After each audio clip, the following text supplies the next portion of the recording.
Hello friends, இந்த வீடியோவில் என்ன பார்க்க போகிறோன்னா ஒரு முக்கியமான விஷயத்தை பார்க்க போகிறோம். எல்லாருக்குமே ஒரு நல்ல மனசு இருக்கிறது இல்லை. ஒரு சிலருக்கு தான் நல்ல மனசு இருக்குது. மருமகள்கிட்டேருந்து பார்த்தா நிறைய பணத்தை வாங்கணும், அப்படி வாங்கணும், இப்படி வாங்கணும்னு நினைக்கிறாங்க. ஆனால் ஒரு சிலர் ஒன்றுமே இல்லாமல் நம்ம கல்யாணம் பண்ணி வைக்கலாம் அப்படின்னு நினைக்கிறாங்க. ஒவ்வொருத்தர் மனசு ஒவ்வொரு மாதிரி வர்றது. இதே மாதிரி இப்போ பார்த்தீங்கன்னா ஒரு துயர சம்பவத்தை ஒரு நல்ல நிகழ்ச்சி நடந்திருக்குன்னு சொல்லலாம். பீகாரில் பார்த்தா ஒரு கல்யாணம் ஏற்பாடு பண்ணது. ஒரு பையனுக்கும் பொண்ணுக்கும் திருமண ஏற்பாடு நடந்தது. அது நல்லபடியாக ஊர்வலம் வரட்டும் அப்படின்னு சொல்லி பொண்ணு காத்துக்கிட்டு இருந்தா. அப்போ தான் பார்த்திங்கன்னா ஊர்வலம் வந்துட்டுருக்கு. கல்யாணம் நடக்க போகுதுன்னு சொல்லி எல்லாருமே ரொம்ப ரொம்ப சந்தோஷம் பண்ணுறாங்க.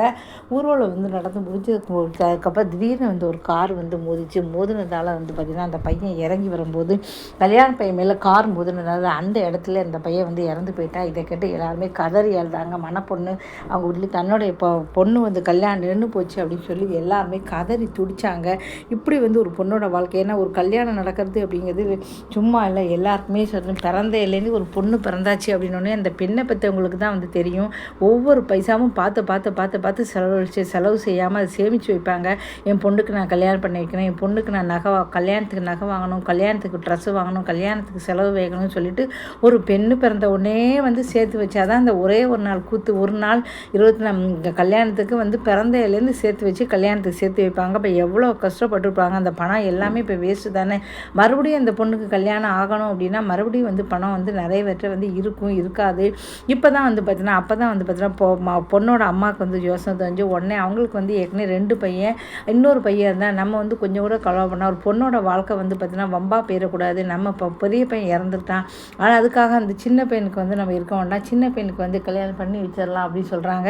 தன்னுடைய பெரிய பையன் இறந்து போயிட்டானே அப்படிங்கிற ஒரு அதிர்ச்சியில் பார்த்தீங்கன்னா அவங்க பின்றி இருக்காங்க, கதறி அழுதுருக்காங்க. சின்ன பையனை அம்மா அப்பா இருந்தாலும் பரவாயில்ல, நம்ம திருமணத்தை முடிச்சுட்டே இருந்துச்சு நடத்திடலாம் அப்படின்னு சொல்கிறாங்க. அந்த இடத்துல கூட கொஞ்சம் கூட மனசு தராமல் அப்போ கூட பொண்ணு ஒரு பக்கம் பொண்ணு வீட்டில் முதல்ல சமைக்கலனாலும் சரி அப்படின்னாங்க. ஒரு பக்கம் பொண்ணு வீட்டில் கதறி அழுறாங்க, இன்னொரு பக்கம் மாப்பிள்ளை வீட்டில் கதறி அழுறாங்க.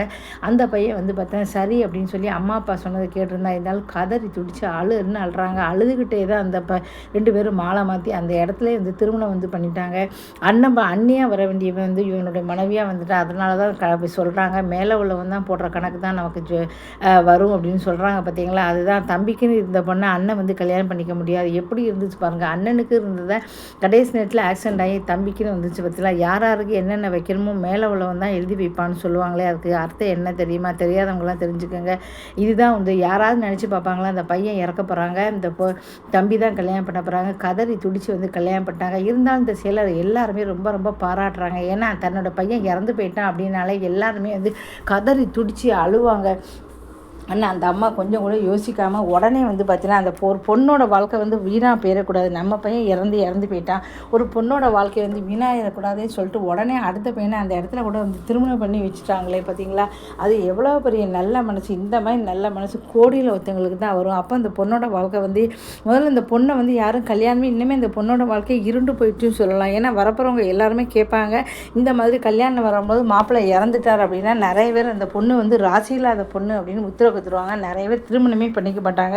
இதனால் அந்த பொண்ணோட வாழ்க்கையே கூட இருண்டு கூட போயிடலாம். ஆனால் அதை பற்றி கொஞ்சம் கூட நினைக்காம இவங்க மட்டும்தான் கல்யாணம் பண்ணிக்க முடியும். ஏன்னா தன்னுடைய அண்ணன் அப்படிங்கிறனால இந்த பையன் மட்டும்தான் கல்யாணம் பண்ணிக்க முடியும். இதே அடுத்தவங்க என்ன சொல்லுவாங்க, இந்த பொண்ணு கல்யாண நேரத்தில் வந்துட்டான், அப்போ இந்த பொண்ணு ராசி இல்லாதவன் குத்தினதால இந்த பொண்ணுக்கு திருமணமே நடக்காமல் வாழ்க்கையே இருண்டு போயிருக்கும். அதை யோசிக்காமல் கல்யாணம் பண்ணி இந்த பொண்ணுக்கு வாழ்க்கையை கொடுத்துட்டாங்க. இது எல்லாருமே பாராட்டுறாங்க. இப்போ பார்த்தீங்கன்னா ஒரு கெட்ட சம்பவத்தை ஒரு நல்ல இது சொல்லுவாங்க. அப்போ கதறி துடிச்சு அதுக்கப்புறம் தான் அவங்க பண்ணியிருக்காங்க. இந்த மாதிரி நான் என்றைக்குமே நல்ல மனசோடு இருந்தால் நல்லது நடக்கும்னு சொல்லுவாங்க. பாவம் தன்னோட மகனை இழந்து கூட அவங்க நல்லது செஞ்சுருக்காங்க. இப்போ எல்லாருமே இவங்களை பாராட்டியிருக்காங்க. இருந்தாலும் சரி, ரொம்ப ரொம்ப ஒரு துயரமான ஒரு சமூகம். நல்ல காரியத்தில் ஒரு கெட்ட காரியம் நடந்தது, அதே சமயம் கெட்ட காரியத்தில் ஒரு நல்ல காரியம் நடந்ததுன்னு இருக்குது. என்றைக்குமே பார்த்தீங்கன்னா இருக்கிறவங்களை என்றைக்கும் சந்தோஷமாக வச்சுக்கணும், போனது போகட்டும் அப்படின்னு சொல்லுவாங்க. அந்த மாதிரி என்றைக்குமே நல்ல எண்ணத்தோட நல்ல சிந்தனையோட நல்லதாக இருங்க, என்றைக்குமே நல்லதாக நடக்கும். இந்த வீடியோ பிடிச்சா மறக்காம சேனலை சப்ஸ்கிரைப் பண்ணுங்கள். நன்றி, வணக்கம்.